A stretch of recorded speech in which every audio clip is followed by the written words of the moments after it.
Yeah, so there's a vision calibration that you perform when you first purchase your i+ controller. It comes with a calibration plate, the camera, and the i+ controller box. Yeah, right. So you would set that in lieu of a platform here. We can actually go ahead and just go through it, yeah. So under the configuration tab, you've got a bunch of different options for settings. So you've got communication. This is where you can change the IP address of the i+ controller configuration port that you directly connect to.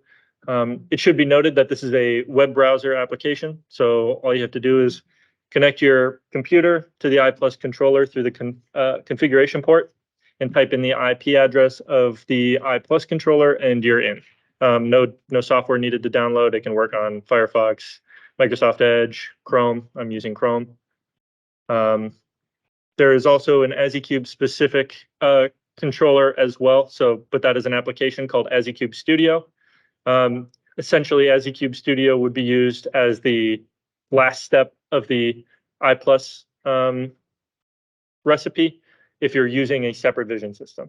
So you would program a specific sequence for your part on AsiCube Studio that's saved in the AsiCube itself, and then you can use that recipe or that vibration sequence separately.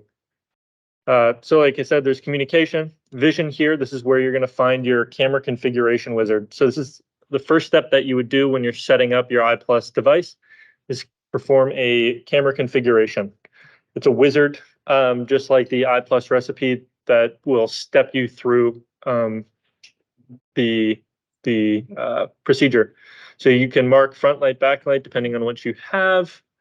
And then you can set your aperture as well. Want to make sure it's about 5.6. Then you tighten the set screw to stop it from moving. Next step is hardest part, where you have to center the camera in frame. I lost my mouse. So if we do the backlight, you can turn it on. We had just moved this from a trade show. So every time you move the i+ camera or move the whole unit, you should probably redo vision calibration, as things will get moved. So you can see it's not lined up here, and yeah, we'll leave it for now. But you would essentially center it in between these four circles here, right about here. You then define the AsiCube orientation so that we know what we're looking at here. So I do backlight again. This is the connector side.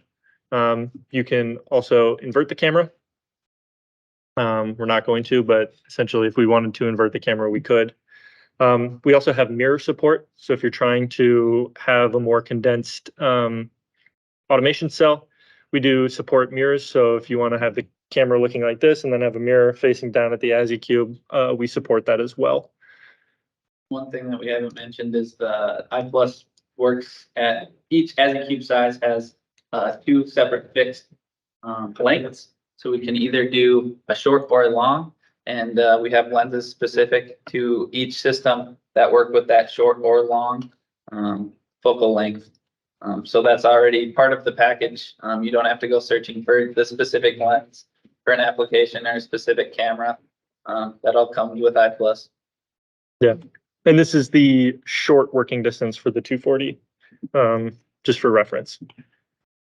You can then adjust your focus on your camera. There is a focus gauge here as well to make sure that you're in focus, which we currently are. You'll then measure the actual working distance, just to make sure that i+ knows exactly where we're at. And then you perform the vision calibration, and it's going to go through and take pictures, do this automatically, and then you're done, and it'll provide you with results. So it'll give you an RMS error here, and then it'll also translate pixels to millimeters. So it'll show you how many pixels per millimeter you have, and that's how it translates the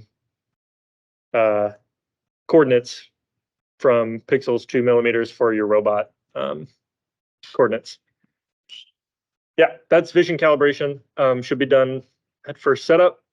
We're gonna abort camera calibration. Normally you would save it. We go back to the configuration. We've got the AsiCube tab. If you have a purge, you can enable it. Essentially, that is a flap that opens up and allows you to purge all the parts off of the platform and or hopper. You can see the firmware version, IP address, the port it's working on, all that good information that you might need. Then you've got your robot section. This is where you'd perform your hand-eye calibration. And so this is how we can essentially translate the millimeters that we've determined or change coordinate frame from I+ to robot coordinate frame. The wizard, again, 7 steps. You have to have a recipe created first. You don't have to do the AsiCube vibrations, just vision up until pick point step, so the 4th step. Once that 4th step is completed, you can perform the robot hand-eye calibration.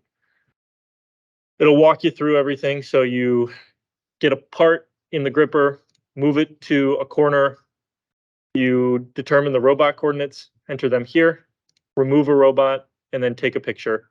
And it'll translate the actual part coordinate into robot coordinates.